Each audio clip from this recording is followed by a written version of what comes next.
Oh, what a puzzle it is, folks.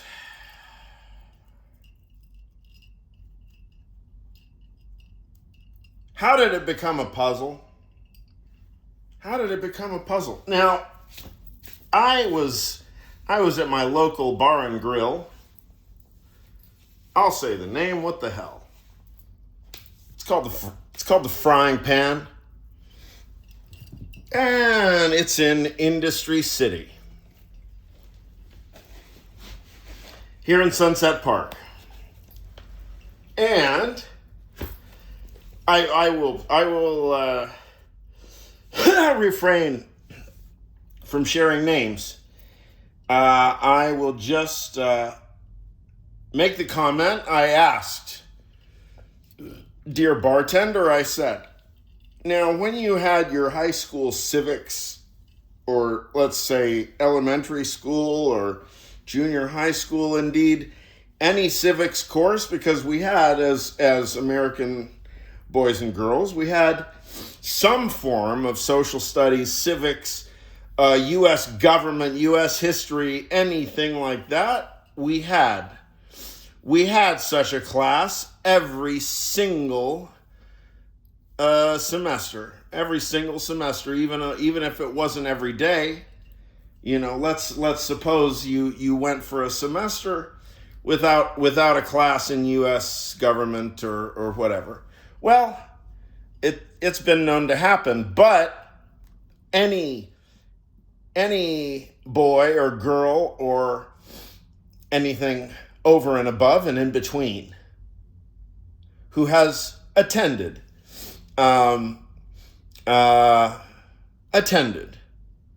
United States public school system, elementary school, junior high school, and high school, you will have been drilled hard with U.S. Constitution, Bill of Rights, U.S. history, civil rights movement, etc., Civil War, and so on. You will have learned the canon. And whether you have it all ready to hand, you can pull it up and recite it like a laundry list, or whether you just recognize some subject matter. Somebody says the words, for example, Edward R. Murrow, or Selma. I don't know, what else? Sojourner Truth.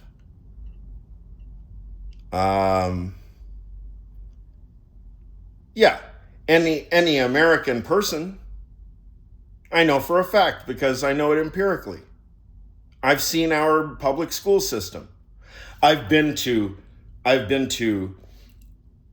Beethoven Elementary. I even went to a preschool, but I don't remember the name of the preschool. That was like in somewhere West LA. Maybe Stephen Miller knows. We can ask him. We're from the same neighborhood. Stephen Miller and I. Imagine that. Can you believe it? Okay, what was I talking about? Illiteracy. No, Stephen Miller. No, that Stephen Miller's illiteracy. Yeah, where did he go? Did he go to college? I mean, it's impossible that anybody gave him a diploma, right? Impossible. Nobody could have. Supposedly he went to Santa Monica High School. Okay, I know some of my best friends went to Santa Monica High School. I know for a fact they couldn't have given that guy a diploma. No way. So what? He paid somebody off, right? I guess. You know, he's very anti-meritocracy, you know. Scared of anybody that doesn't look like him. So does that mean he's really into incest? Like he only likes his family? Does that mean Stephen Miller fucks his family? How's that work? I always wonder that about, plur, that's a slip. Pardon me. And it's a blasphemy. From where I come from, plur is almost a sacred utterance. Pardon me, ravers of the world. I apologize. What was I talking? Now I confused myself because I said plur. Now I'm just thinking of peace, love, understanding, and respect. Or peace, love, unity, and respect. Maybe it's PLUUR. Peace, love, understanding, unity, and respect. Yeah, that's all right. Works for me. Hey, it's better if I lose my train of thought and start talking about plur rather than whatever I was talking about before. That was not fun. So, but I was talking about civics class, government, U.S. government and stuff like that. And I was asking my friend over at the frying pan, I said, now you understand what's happening in the United States right now? He nods. And I said, okay. Which class was it most memorable for you that they laid out exactly how to resist and fight back against an executive branch that's turned rogue and turned literally against the people?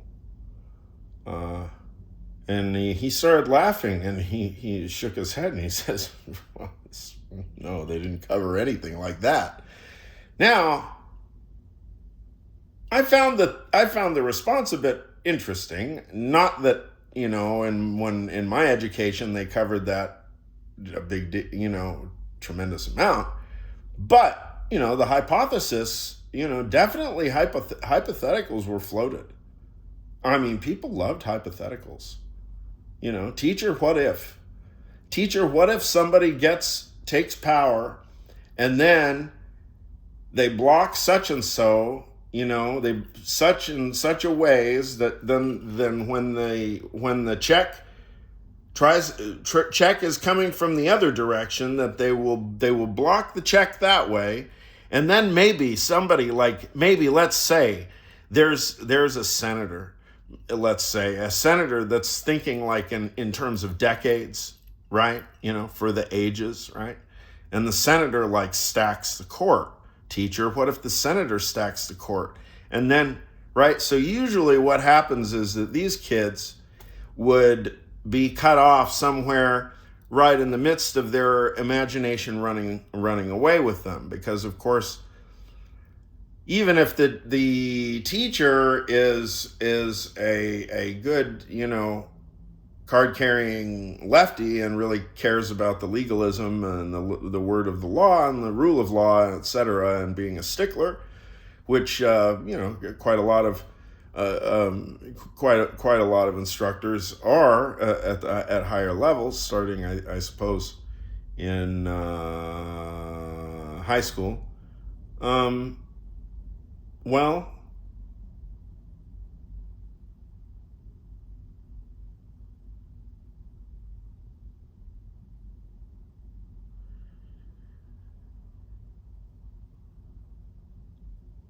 red lines. I mean, at what point do we move from radel, image, historical image, genealogical image, or so on, and verfahren, where we're talking about operationalization of knowledge. So,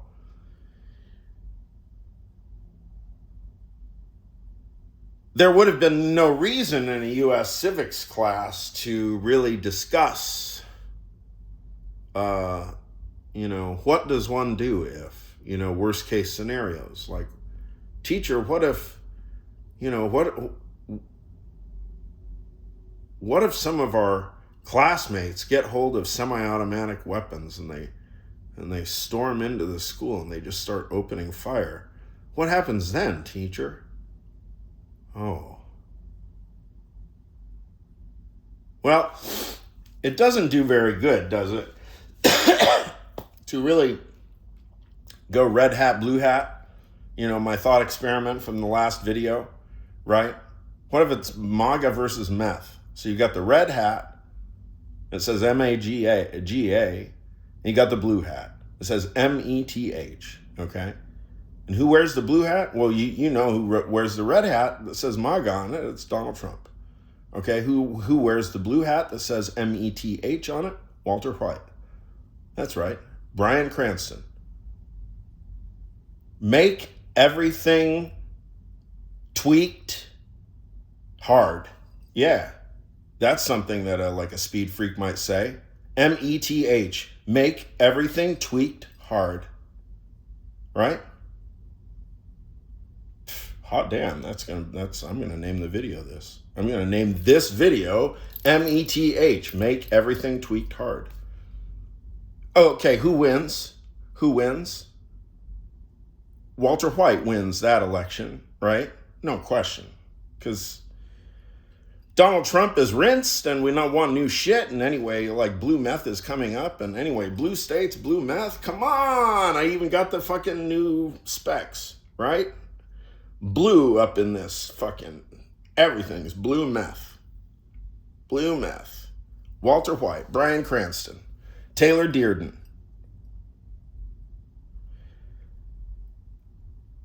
Taylor Darden. What is it? Taylor Dearden? See, one's Fight Club and one is Bryan Cranston's daughter. METH, make everything tweaked hard. Okay, so do we want somebody to win that? No, we don't, because we've already both sides, whoever's on whatever side, or even if you're not on a side, you lost too. Everybody's lost. Blue side lost, red side lost, and even anything excluded middle in between, yeah, y'all lost too. Y'all bet on the wrong fucking dialectic. That's what's up. So no, the only thing that I care about now is making sure that the dignity and saving face of my MAGA brethren and sistern is intact. Because the respect and dignity for MAGA, the people of MAGA, not whatever bullshit that they've been shoveled, is not their fault. It's not their fault for getting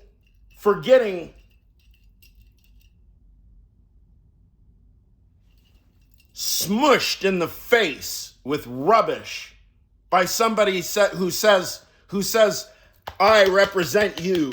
I represent you. Why wouldn't you believe?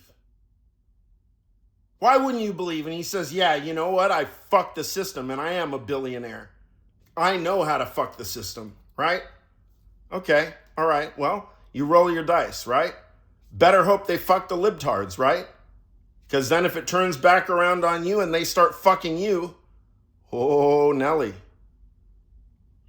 And, history goes that way. History goes that way. The base gets it hardest. Look it up. The base gets it hardest. So what I'm getting at is, look,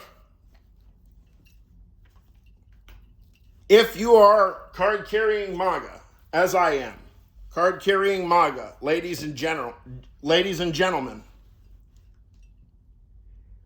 dissociate from garbage fucking illiterate people who do not know logic and how to reason.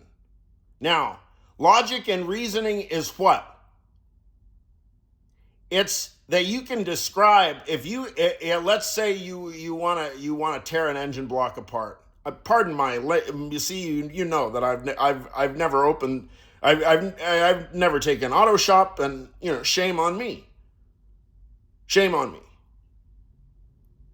Now, when I say logic, I mean that those of you who know how to disassemble an engine block and reassemble it in your sleep by heart, the back of your hand, right? That's logic. That's the U.S. Constitution. If you step through each proposition like it's an instruction manual, right? And if you think you find counter arguments, we think of it like a mechanical problem, right? If there are counter arguments, then your engine block isn't going to get rebuilt the proper way.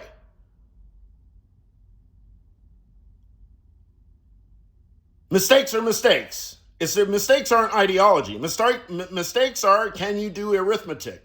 Can I add 5 and 7 is 12? Can I do that? If you open up the Critique of Pure Reason, the only arithmetic example I believe that Kant uses is 7 plus 5 is 12. That's as far as he needs to go. Now, granted, he's a shit mathematician. He was not a mathematician. No, don't go to Kant for logic and mathematics. No, and that's part of the appeal. He doesn't have to go further than that.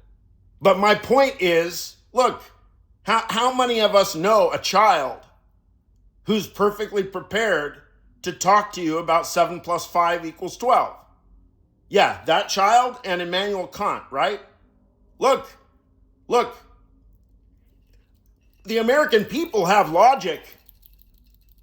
It's these clowns at the top. If you pencil out and you go one by one what the arguments are, here's the assumptions, here's what we have to believe in order to make their conclusions true. They don't have a system. It'll all fall apart. Now,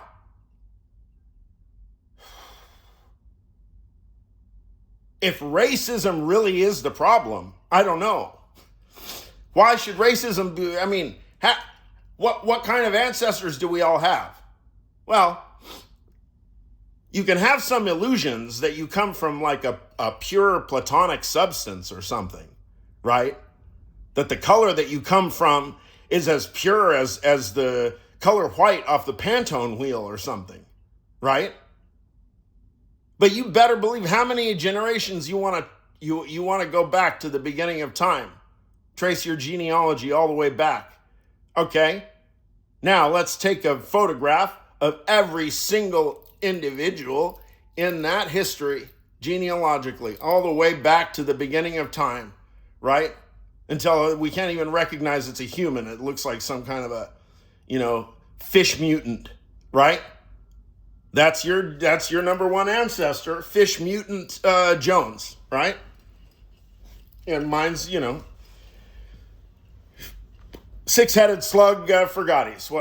What the fuck ever. I don't know what my most distant ancestor is, but I doubt they have the same skin tone as I do.